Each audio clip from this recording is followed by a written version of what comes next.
So hello mga ka-YouTubers! Welcome to my channel. As you can see, this kind of beautiful and colorful leaves, and look at that. Oh, I really love it. Fall is very nice for the eyes, and makikita mo kasi yung iba't ibang kulay ng mga dahon. But marami ding mga gagawin guys, especially kung may mga tanim kayo na mga puno sa inyong garden kasi maraming trabaho. So dahil nga sa marami tayong lilinisin ngayon, ay gusto ko lang mag-enjoy din na mag-barefoot para earthing at mag-grounding sa aming garden. Kasi hindi pa masyadong malamig. Medyo malamig na siya konti, especially yung mga leaves at yung mga grass. Kasi medyo umulan-ulan na. Oh my God. Oo, tapos pero mas gusto ko siya rin na mag-barefoot ngayon kasi nai-enjoy ko yung different senses as of now sa aming yard kasi may medyo siya soft, cold, and mga iba-iba po ang aking mga nararamdaman habang nakatapak dito sa aming grass and leaves. Kahit medyo matrabaho siya sa ngayon, pero itong garden namin ito ay napakaganda po na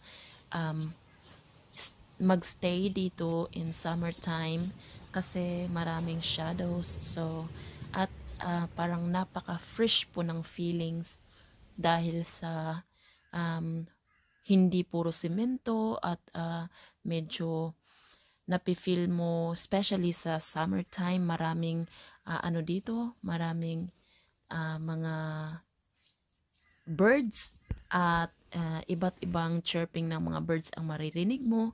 So mas maganda po talaga na may mga puno sa paligid.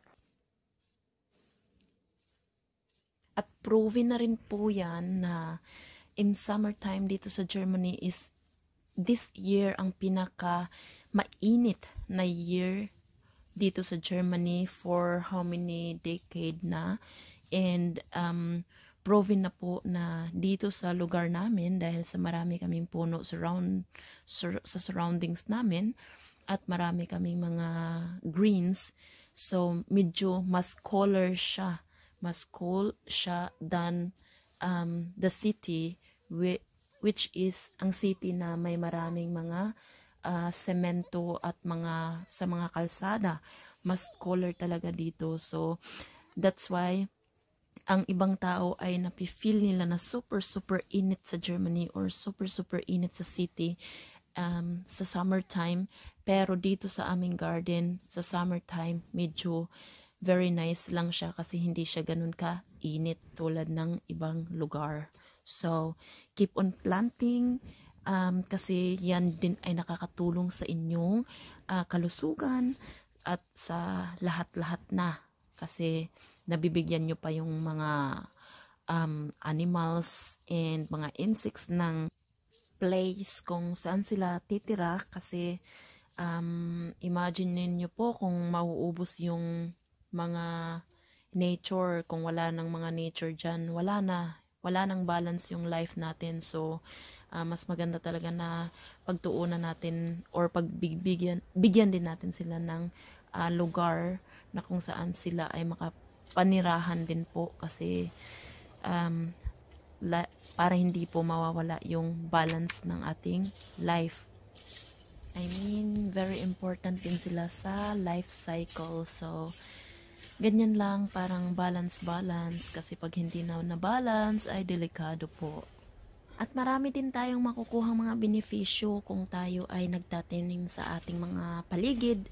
Halimbawa na lang kung nagtatanim ka ng mga puno at ng mga shrubs. So halimbawa sa mga puno, nagbibigay sila ng shadow at tirahan din sa mga birds at tirahan ng mga squirrel or kung ano pang mga naninirahan dyan. At maganda rin sila pakinggan yung mga chirping nila sa summertime, maganda din silang pakinggan. So, nakakapagbigay sila ng magandang sounds sa ating paligid. At ang basta maraming mga benepisyo pag tayo po ay nagtatanim. So, ito namang garden namin dito ay ginagawa namin ng husband ko bago pa lang. Kasi tatamnan namin to sa this coming 2024.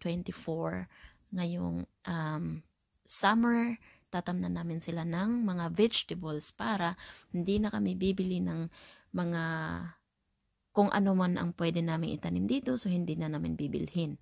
So, kung makikita nyo, yan po mga tanim ko na mga strawberries, and yan po ay cherries, strawberries, and lot of different mga tanim-tanim namin dyan. So sa summertime, panoorin nyo po ang akong video kung ano yung mga itatanim namin dyan, at babahagi ko sa inyo din ang aming pag-harvest dito sa aming yard. Marami na akong